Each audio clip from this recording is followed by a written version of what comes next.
Hello மக்களே, நீங்க பார்த்துக்கிட்டு இருக்கிறது கிரி அண்ட் பவி ரிவ்யூஸ். டடன் டடன் டடன்.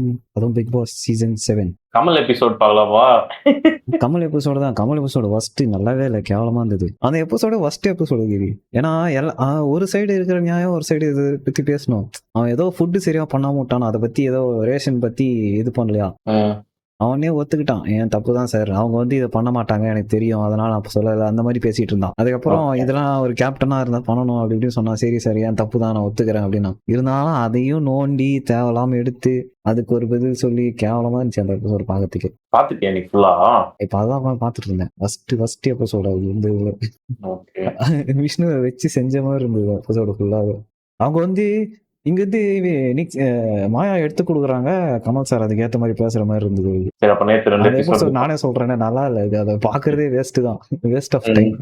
நீ பார்த்தாலும் அது நீ எப்படி சொல்றது, நம்மளுக்கு எப்படி பாக்குறதே வேஸ்ட் தான், அது அவ்வளவு கேவலமா இருந்தது இந்த எபிசோடு. அந்த அதுக்கு முன்னாடி எபிசோடு பார்த்தேன், ஞாபகம் இருக்கா? நிக்சனுக்கு வந்து சப்போர்ட்டா கமல் சார் பேசுவாரு. அந்த எபிசோடும் நம்ம பார்க்கலன்னு நினைக்கிறேன். 3 எபிசோடு மிஸ் பண்ணிட்டோம். அந்த எபிசோட்ல கண்ணுல குத்துட்டுமா இந்த மாதிரிலாம் கேட்பாங்களா? பாத்தீங்கன்னா கமல் சார் பண்ணது வந்து பாத்தீங்கன்னா ஃபுல்லாவே கரெக்ட்னே வச்சுப்பேன். அப்படியே வச்சிருந்தாலும் இதே ஸ்டாண்ட பிரதீப் கேஸ்ல ஏன் எடுக்கல? ஓகே, அது ஒரு கேள்வி. ஓகேவா?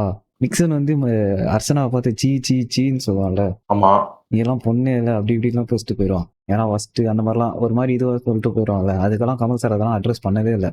ஆமா, ஓகேவா? நான் ஒரே ஒரு வீடியோ காட்டுறேன், அந்த வீடியோ பாரு.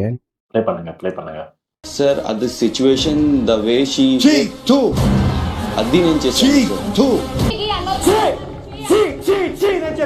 இந்த தம்பி பண்ணதும் நிக்சன் பண்ணதும் கிட்டத்தட்ட ஒரே மாதிரி தானே இருக்கு. இந்த தம்பினா வெறும் வந்து என்ன சொல்றது, நிக்சன் அதை விட ஒரு ஒஸ்டான வேலை தான் பார்த்துட்டு இருந்தான். சொரிக்கிடுவேன் அப்படிலாம் சொல்லிட்டு இருந்தாங்க. எவன் வந்தாலும் சொல்லிடுவா சொல்லிட்டு இருந்தாப்புல நிக்சனு. ஓகேவா? கமல் சாரும் அது கேள்வி கேட்டாரு, ஓகே. ஆனா இந்த சொரிவிடுன்றதுக்கு மட்டும் தான் கேள்வி கேட்டுறத தவிர மத்த இதெல்லாம் எதுவுமே அட்ரஸ் பண்ணவே இல்லை. நிக்சனுக்காக ஸ்டாண்ட் எடுத்தாரு, அதெல்லாம் ஓகே, அதெல்லாம் ஓகே, நல்லதுதான் சொல்லிட்டு விட்டுலாம். ஆனா அதுக்கு அதே மாதிரி பிரதீப்க்கு அந்த மாதிரி ஸ்டாண்ட் எடுக்கல.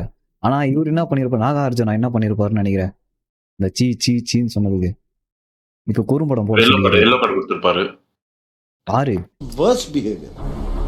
మాకైతే ఏమనిపిస్తుందంటే దిస్ ఇస్ యావర్స్ ట్రూ క్యారెక్టర్ ఇప్పుడు బయటకు వచ్చింది. I can't say, sir, what to say. You are wrong. அவனுக்கு அவன் குடும்பத்தையே போட்டு காட்டி யூ ஆர் ராங்னு ப்ரூவ் பண்ணிருக்காரு. ஆனா கமல் சார் அதெல்லாம் எதுவுமே பேசல. ஏன்னா நிக்சன் வந்து நாயின்னு சொன்னாரு, நீ எல்லாம் ஒரு பொண்ணான்னு கேட்டாரு. அதை பத்தி எல்லாம் எதுவுமே பேசல.